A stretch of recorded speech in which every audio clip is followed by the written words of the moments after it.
Alright, Nick, can you get a mic check? Hi, I'm Nicky. Welcome to Alpha. Life is busy. Every day we ask so many questions. What should I wear? What's the weather going to be like? What's happening today? How am I going to fit everything in?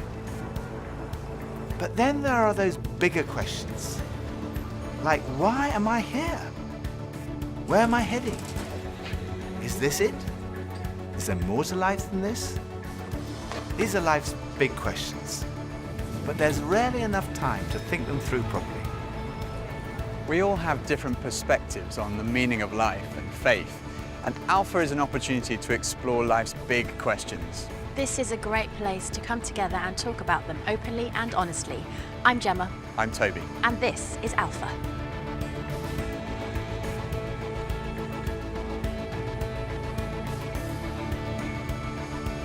I go on Google. I definitely Google.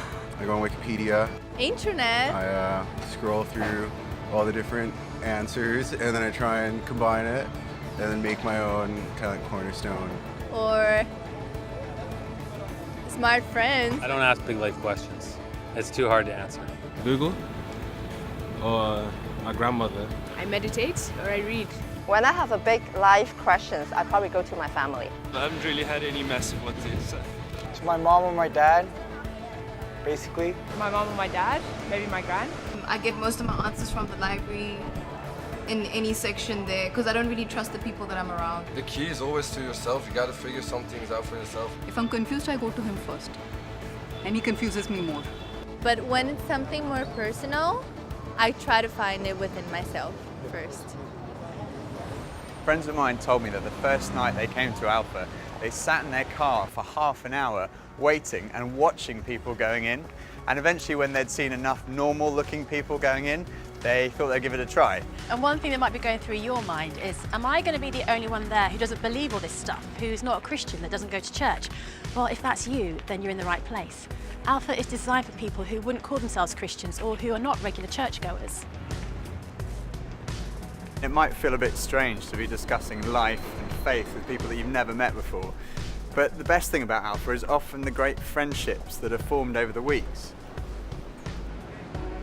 For much of my life, I was not remotely interested in Christianity. In fact, I don't think I'd ever come to something like Alpha. I was not brought up as a Christian. My father was a secular Jew. He was an agnostic, and my mother didn't go to church, and I had no interest at all in Christianity. First of all, I just thought it was so boring. Everything to me about church, Christianity, religion was just dull and dreary. And it kind of made me feel a little bit guilty. I didn't know why, but I just didn't want to have anything to do with it. And I also thought it was untrue. I thought I'd sort of thought it through, and I'd come up with these intellectual objections, and I called myself, very pretentiously, I called myself a logical determinist. And I quite enjoyed arguing with people who called themselves Christians. And at university, I had a bit of a reputation for being an argumentative atheist. And I also thought it was irrelevant to my life. I couldn't see how someone who'd lived 2,000 years ago, 2,000 miles away, could have any relevance to my life today. It just seemed outdated and irrelevant. But at the same time, looking back now, I would say something was missing. I say that because I don't think I was living in the moment. I was always looking forward to the next thing in life. So when I was at school, I was thinking, when I finish my exams, maybe that will be when I'm going to really start to enjoy life. I finished my exams, and then after about 3 weeks, I started to think there's got to be more to life than this. And I thought, well, maybe when I've left school, that will be what life's all about. And then I left school, and after about 3 weeks, I started to think, there's got to be more to life than this. I thought, well, maybe the answer is to get a girlfriend. And somehow, I don't know how I managed it, but I managed to find a girlfriend. Again, after about 3 weeks, I started to think, there's got to be more to life than this. And basically, there was something missing. I was longing for more. The actor Jim Carrey once said, "I wish everyone could get rich and famous and have everything they've ever dreamed of, so they would know that's not the answer." Some people dream of having their name in lights, of fame and fortune. Some people dream of finding happiness through relationships, careers, money, whatever it may be. But Do you ever get that niggly feeling that as good as those things are, there must be more to life? Yeah, all too often life just doesn't turn out the way we think it should. And even when it does and we achieve our wildest dreams, it's somehow never quite enough. It just doesn't satisfy. It's like there's something missing. The comedian and actor Russell Brand said, "Drugs and alcohol are not my problem. Reality is my problem. Drugs and alcohol are my solution to fill up a hole inside me." And Jesus said, "I am the bread of life." In other words, I'm the one who fulfills the longing that's deep inside every human heart. Jesus claimed to be the one person who can satisfy that spiritual hunger. Freddie Mercury, the lead singer of the rock group Queen, had amassed a huge fortune and attracted millions of fans. But he admitted in an interview shortly before his death that he was desperately lonely. He said this, "You can have everything in the world and still be the loneliest man, and that's the most bitter type of loneliness. Success has brought me world idolization and millions of pounds, but it's prevented me from having the one thing we all need, a loving, ongoing relationship." Jesus said, "I am the way, the truth, and the life." Ultimately, there's only one relationship that is totally loving and goes on forever, and that's a relationship with God. And Jesus said, "I am the way to that relationship."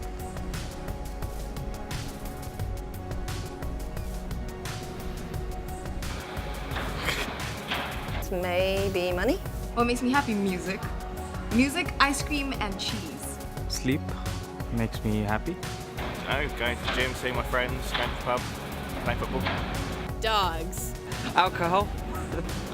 Women. Pretty much. The idea of life in general makes me happy. Clothes. Women. More to life than this. That's a really good question. I don't know, I can't tell you. I think we're supposed to learn a couple of things. There's nothing more. I'm still figuring that out, to be honest. No. Let's live in the moment. Absolutely. I strongly believe that there's more to life than this. No idea. Sorry. When I was about 17, I was sitting having a burger with two friends, and we were looking out the window and commenting on a few of the stores across the street, and I suddenly realized that I couldn't read any of the signs, even if I squinted.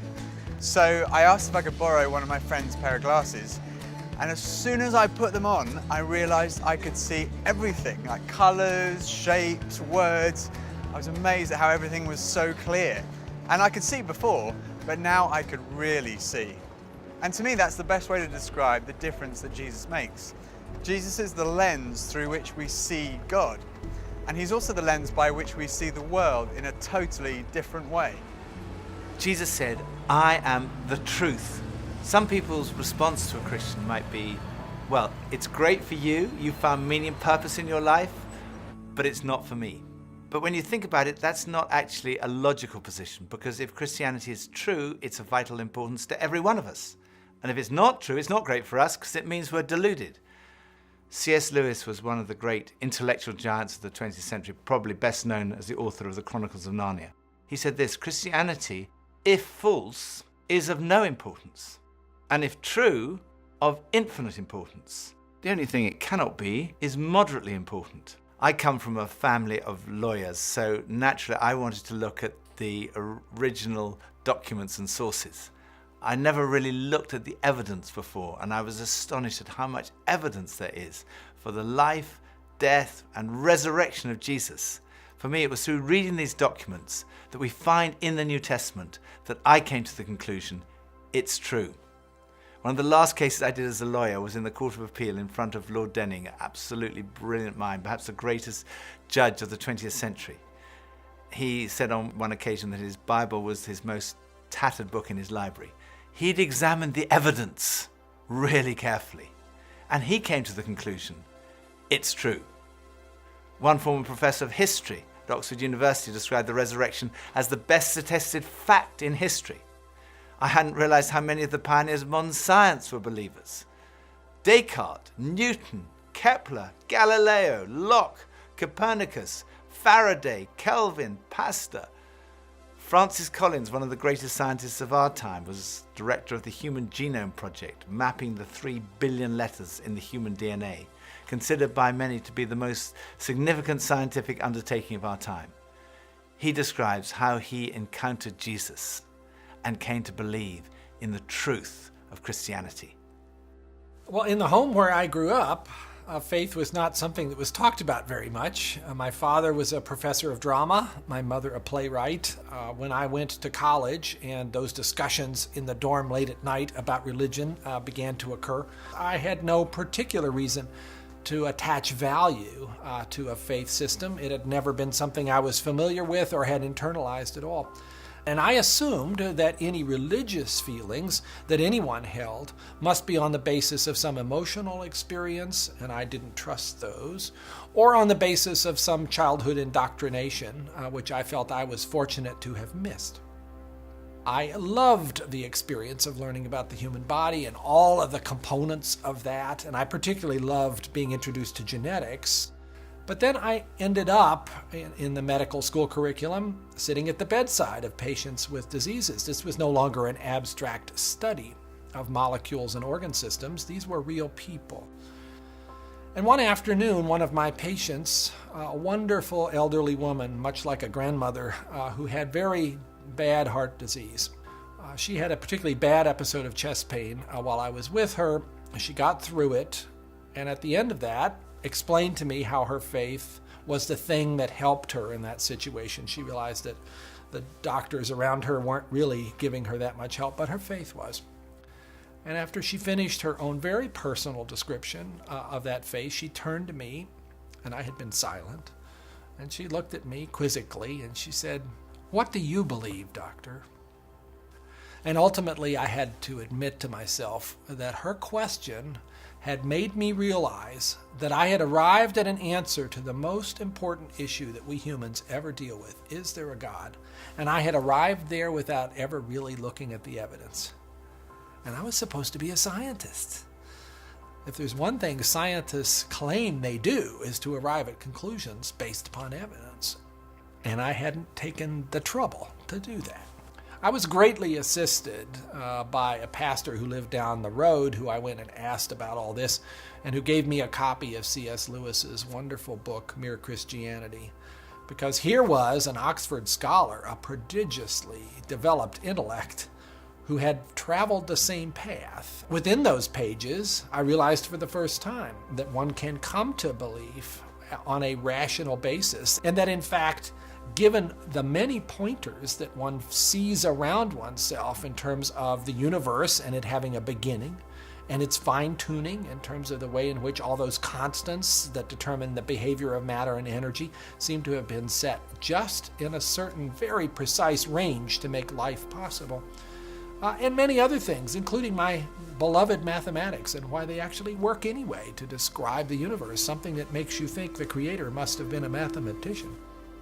That brought me then to the person of Jesus Christ as a person who was historically extremely well documented. That was news to me. I thought Christ was as much myth as history, and I realized after reading more about it, this was a historical figure upon which we have a great deal of evidence for his existence and his teachings, and even his rising from the dead in a literal way.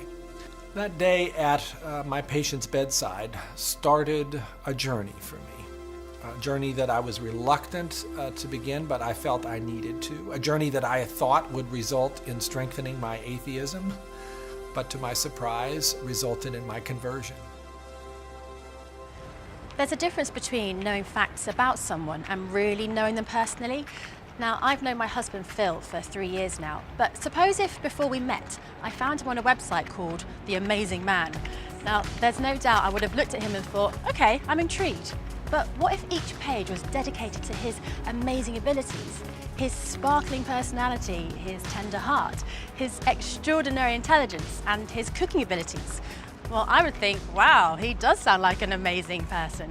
But that's head knowledge. But I also have the privilege of being married to him, and I know that he's an amazing person, which is knowledge that comes from experience of relationship, and that's heart knowledge. When Jesus said, "I am the truth," he was talking about more than just a kind of intellectual truth. The Hebrew understanding of truth was truth as experienced. And there's a big difference between a kind of intellectual knowledge and a personal knowledge, between your head and your heart. So when someone says, I know Jesus is the truth, they're not just talking about being convinced of the evidence, they're also talking about experiencing a relationship with the risen Jesus Christ. So Jesus said, I am the way, the truth, and lastly he said, I am the life. I have come that you may have life and have it to the full. Jesus came to deal with the things in our lives that stop us from enjoying life to the full, the things that spoil our lives. I hate shopping. I loathe it. I think I'm allergic to shopping. But occasionally my wife Pippa persuades me to go shopping, and just after Christmas, it was the sales, and she persuaded me to go shopping. And we went into the shop and we bought this very nice new sweater, same colour as all my other sweaters. And we left the shop and we went to buy a present for her. And we went into this ghastly shop. It was so crowded. It was unbelievable. And even Pippa had had enough and she said, okay, we're leaving. So we went to leave. And as we left, the security alarm went off. And the security guys moved in very quickly and they stopped us all from leaving. And like the crowd that was trying to leave was stopped and the crowd that was trying to come in was stopped. And we were there right in the middle. The 6 of us who were going through the security at that one time were all taken off and sectioned off from all the rest. And they wanted to see which one of the 6 of us had set off the alarm. So they sent one of them through, and that was fine. They obviously hadn't set it off. Then they sent the next one through. They obviously hadn't set it off. Then the 3rd, then the 4th. None of them set it off. So it was left with Pippa and I were standing there, and I thought, oh my goodness, I'm married to a shoplifter. It must be Pippa who's got set off the alarm. So they sent her through, and she didn't set it off. So I thought, oh my goodness, I've obviously got something. Someone must have planted something on me. I'm going to be arrested. I'm going to be sent to prison. All the crowd were watching, both sides. They were just watching this criminal who'd been caught going through. So they went through, and as I went through, the alarm went off. They took me to the side. They opened up my rucksack on my back, and there they found this sweater from the other shop with the tag still on it. I felt so guilty. That was like false guilt. I also sometimes experience true feelings of guilt because I do things that are not right, that are not good. And this is the wonderful news that God loves you and he loves me. God came in the person of his Son, Jesus Christ, to die for you and for me. And on the cross, he took all of your guilt, all of my guilt, everything you've ever done wrong, everything I've ever done wrong, said wrong, thought wrong, and he died in our place in order that we could be forgiven. And forgiveness, C.S. Lewis said, it's like a recording of our life wiped completely clean. And when we receive that forgiveness, we find life, and life in all its fullness. And that's what Jesus wants for you and for me. Life in all its fullness. Life at its very, very best. I think for so many years, I always just strived to be strong in myself. And it was as if that all I needed was me and my buddies and, we'd be like invincible. But the truth is, none of us are. And I don't want to do this thing called life. I don't want to do it on my own. And it kind of feels like my longing for this light inside is now stronger than my fear of what others might think. And people often ask, well, doesn't that make faith like a crutch? And, well, maybe, but, what does a crutch do? A crutch helps you stand and it makes you stronger. And in that case, sure, I need a bit of that. But especially when it's so much more than that. When this faith inside is also like a backbone, helping me stand tall and helping me be strong when I'm really up against it, facing those odds, whether it's on a mountain or stuck in some jungle or just dealing with the storms, with the storms of life. Sure, I need it, I need that. But at heart, my Christian faith says that I'm known to Christ, bought at a price, blessed with light. Faith says that we're loved, regardless of our mess, regardless of how many times we fall down, and that Jesus somehow picks me up. And sure, you know, I'll reach out to that. Why wouldn't I? I used to think Christianity was boring, untrue, and irrelevant. But when I read about Jesus, I realized he was anything but. Jesus said he's the way to God. He's the one who brings meaning and purpose to your life. He said he's the truth. He said he's the life, that true fulfillment is found in a relationship with God through him. Alpha is a place where you can be yourself. You can say what you think and challenge everything. No question is too complex or too simple. And what your point of view is as important as anyone else's. And over the weeks ahead, we are going on a journey together, an adventure to explore the questions of life, faith, and meaning. Think of it this way. If you live to be 70, you're going to spend 20 years and 3 months asleep, 10 years and 5 months watching TV, 5 years and 9 months in some form of transportation, 7 years and 6 months eating and drinking. You have approximately 570,000 hours left to live. So why not spend less than 24 of them asking life's biggest questions? Welcome to Alpha.